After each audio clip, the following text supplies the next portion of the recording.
clearly communicated apologies from our sister Mother Karua and from our brother Fred Matiang'i, and also our friend Peter Munya. So those, and Lenturi as well. So with those remarks, I want to welcome our brother JB to read a very important national statement.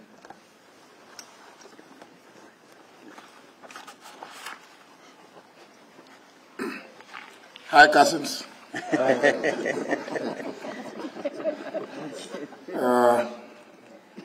As has already been indicated, this is a joint statement by the United Opposition on the murder of Albert Ojwang, as well as the continued intimidation of online and offline critics of the Kenya Kwanza heinous regime. Fellow Kenyans, 3 years ago, none of us could have imagined or predicted that we would be standing in front of you today in shock and horror, listing the atrocities and premeditated killings of Kenyans by the current regime. 3 years ago, many of us were on opposite sides of the political divide. We advocated for our plans and manifestos, eager to make a difference for our country, for the better, for posterity.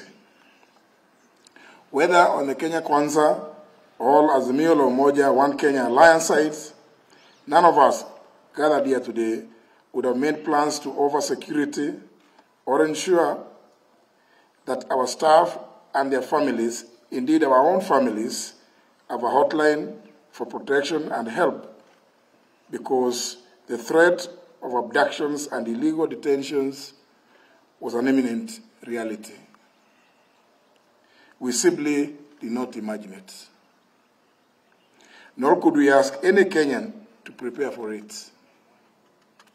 This aberration has been perpetuated by the increased illegal surveillance, abductions, and illegitimate detentions, some of them ascribed to mistaken identity.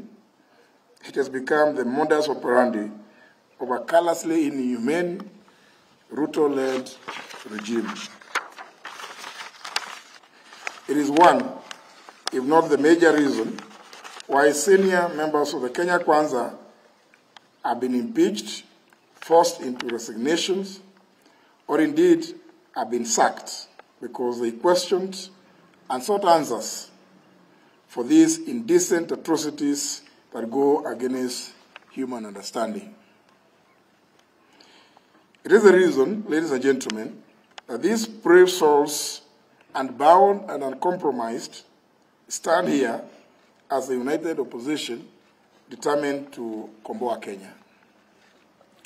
Friends, our beloved republic, when that 1-year-old Albert Ojwang walked back to his home in Migori on June 6, 2025, neither he nor his parents, his relatives, and his young wife were aware that these were his last hours on earth. Albert was neither sick nor wounded. He had in fact spent the day actively planning his home garden, calculating his eventual harvest. Albert, a Kiswahili and religious studies teacher based in Voi, was a single hope of his parents and father to a 2.5-year-old child. Albert was picked up by police officers riding motorcycles in Kakot, Homa Bay, and taken away because of an alleged offensive social media post about a senior police officer, now identified as the Deputy Inspector General of Police, Eliud Lagat. 32 hours later, after the police who arrested Albert assured his parents that he was well and only needed a heavy overcoat because Nairobi was cold, Albert was dead.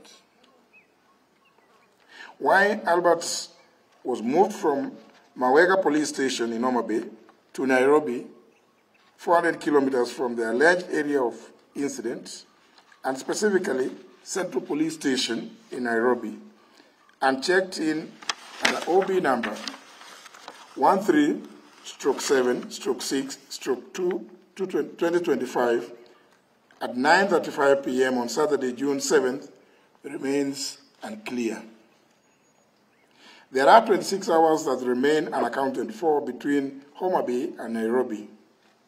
26 hours when a healthy man, having lunch with his young family, arrived, according to many sources, bleeding with serious injuries, 26 hours before being declared dead on arrival, allegedly at Bagathi Hospital, Nairobi, at 1:39 a.m.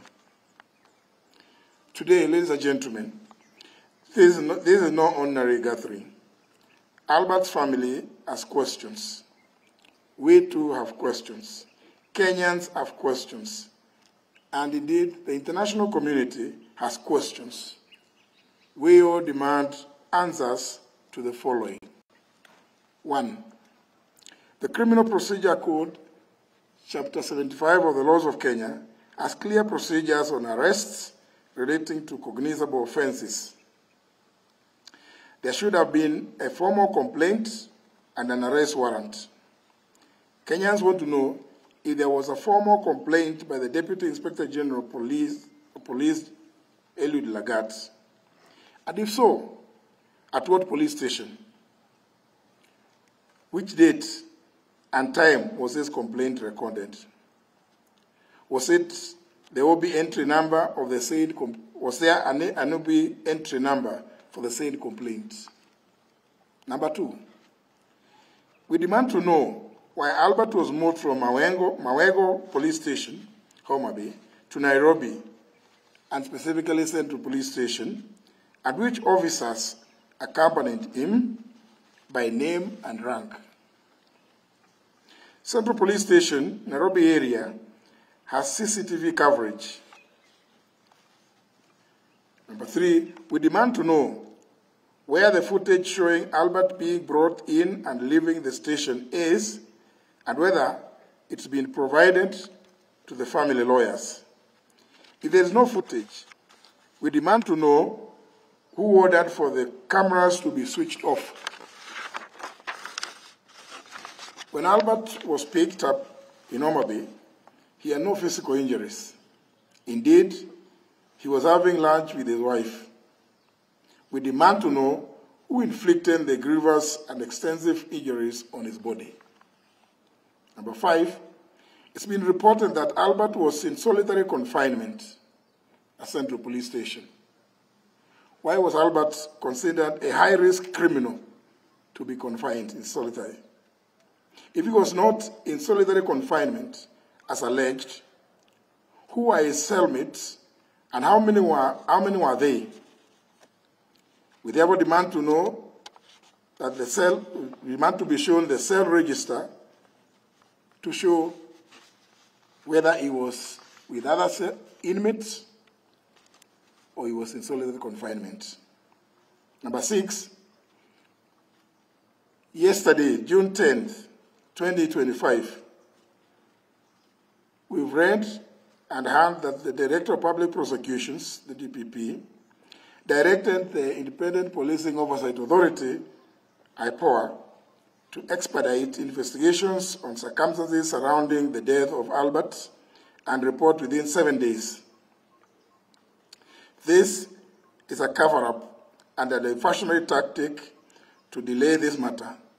The mandate of the DPP under the Constitution of Kenya is to direct the National Police Service at the Directorate of Criminal Investigations in writing to do investigations, not to direct the IPOA.